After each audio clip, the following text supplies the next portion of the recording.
ओम नमो भगवते वासुदेवाय। वृंदावन का वास दे दो राधा रानी, वृंदावन का वास दे दो राधा रानी।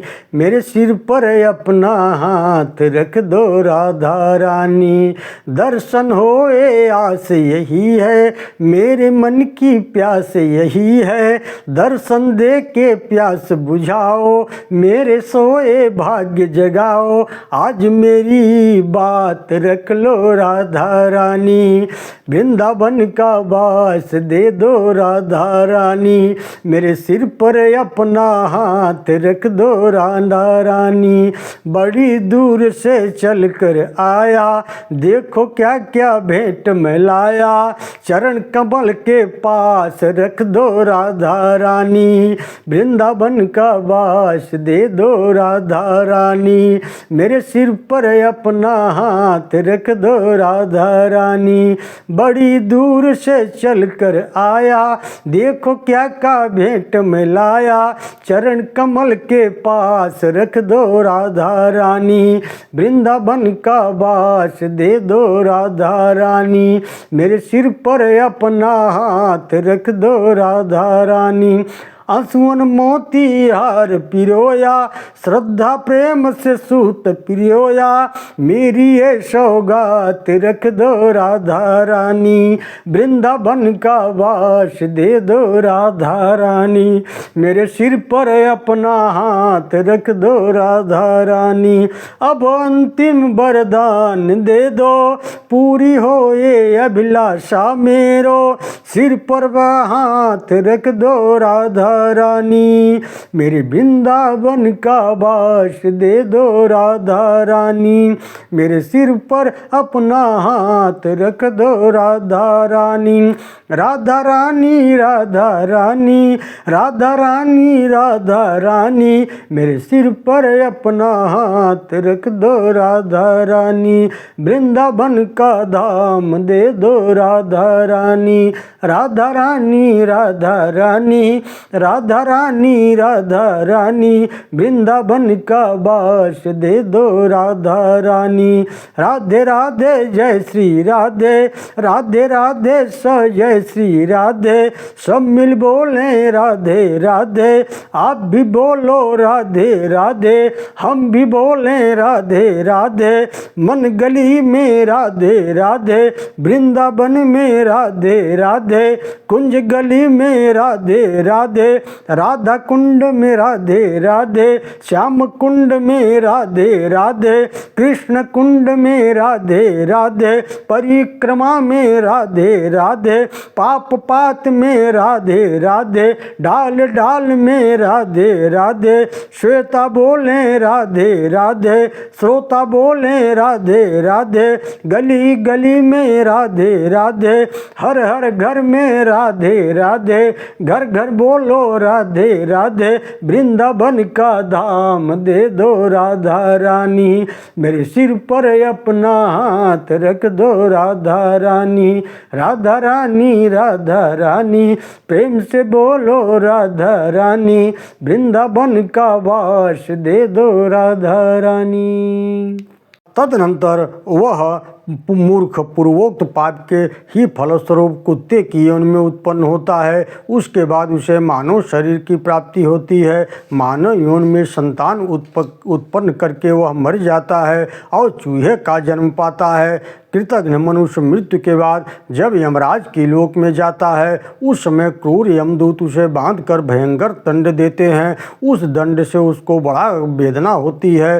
दंड मुद्गर, शूल भयंकर, अग्निदंड, असी पत्रवन, तप्त वालुका, कूट, शालमली आदि अन्य बहुत से घोर यातनाओं का अनुभव करके वह संसार चक्र में आता है और कीड़े की योनि में जन्म लेता है।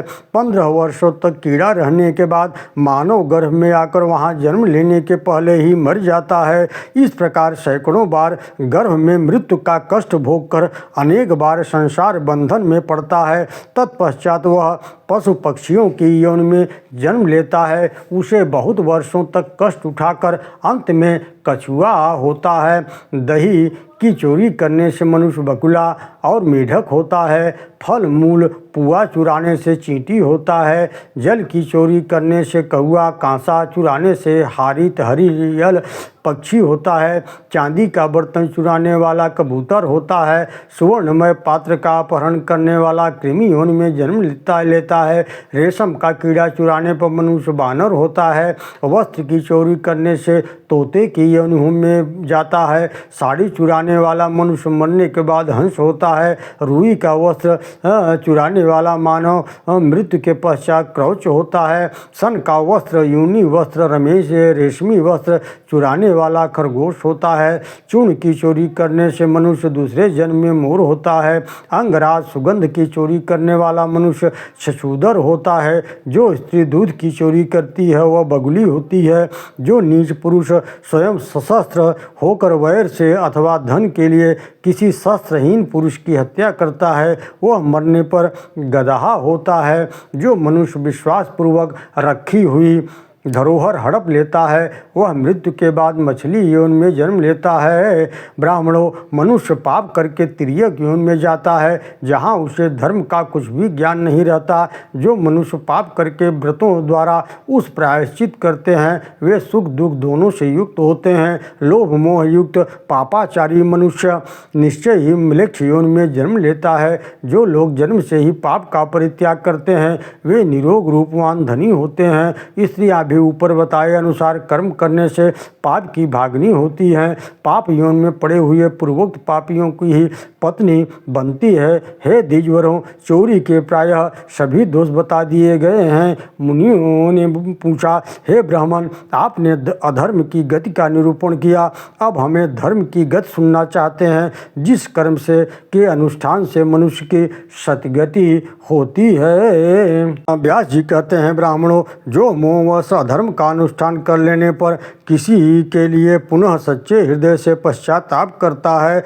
और मन को एकाग्र रखता है वह पाप का सेवन नहीं करता। ज्यों ज्यों मनुष्य का मन पाप कर्म की निंदा करता है त्यों त्यों उसका शरीर अधर्म से दूर होता जाता है। यह धर्मवादी ब्राह्मणों के सामने अपना पाप कह दिया जाए तो उस पाप जनित अपराध से शीघ्र ही वह मुक्त हो जाता है। मनुष्य जैसे जैसे अपने अधर्म की बात प्रकट करता है वैसे वैसे एकाग्रचित्त होकर अधर्म को छोड़ता जाता है। जैसे सांप केचुला छोड़ता है उसी प्रकार पहले अनुभव किए हुए पापों का त्याग करता है। एकाग्रचित्त होकर ब्राह्मण को नाना प्रकार का दान दे। जो मन को ध्यान में लगाता है वह उत्तम गति को प्राप्त होता है। अब मैं दान का फल बतलाता हूँ।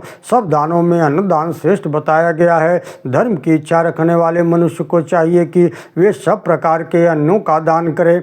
अन्न ही मनुष्य का जीवन है, उसी से जीव जंतुओं की उत्पत्ति होती है। अन्न से ही संपूर्ण लोक प्रतिष्ठित है। अन्न से ही अन्न को श्रेष्ठ बताया जाता है। देवता ऋषि पितर मनुष्य अन्न की ही प्रशंसा करते हैं क्योंकि अन्नदान से मनुष्य स्वर्ग लोक को प्राप्त होता है। स्वाध्यायशील ब्राह्मणों के लिए न्यायोपार्जित उत्तम अन्न का प्रसन्न चित्त से दान करना चाहिए। जिसके प्रसन्न चित्त से दिए हुए अन्न को 10 ब्राह्मण भोजन कर लेते हैं वह कभी पशु पक्षी आदि की योनि में नहीं पड़ता। सदा पाप में संलग्न रहने वाला मनुष्य भी यदि 10,000 ब्राह्मणों को भोजन करा दे तो अधर्म से मुक्त हो जाता है। वेद का अध्ययन करने वाला ब्राह्मण भिक्षा से अन्न लाकर यदि किसी स्वाध्यायशील ब्राह्मण को दान देते वह संसार में सुख समृद्धि का भागी हो जाता है। जो क्षत्रिय ब्राह्मण के धन को हानि पहुँचाते हैं और प्रजा का पालन करते हुए अन्न का उपार्जन करता है उसे एकाग्रचित्त होकर श्रोत्रिय ब्राह्मण को दान देता है। वह धर्माता है और पुण्य के जल से पाप का जन्य धो डालता है। अपने द्वारा उपार्जित खेती के अन्न से 6ठा भाग राजा को देने का और जो शेष शुद्ध भाग बच जाता है वह अन्न यदि वैश्य ब्राह्मण को दान करे तो सब पापों से मुक्त हो जाता है। जो कोई मनुष्य श्रेष्ठ वेदवेत्ता ब्राह्मण को न्यायोपार्जित अन्न का दान करता है उसका पाप छूट जाता है। संसार में अन्न बल की वृद्धि करने वाला है, उसका दान करने से मनुष्य बलवान होता है।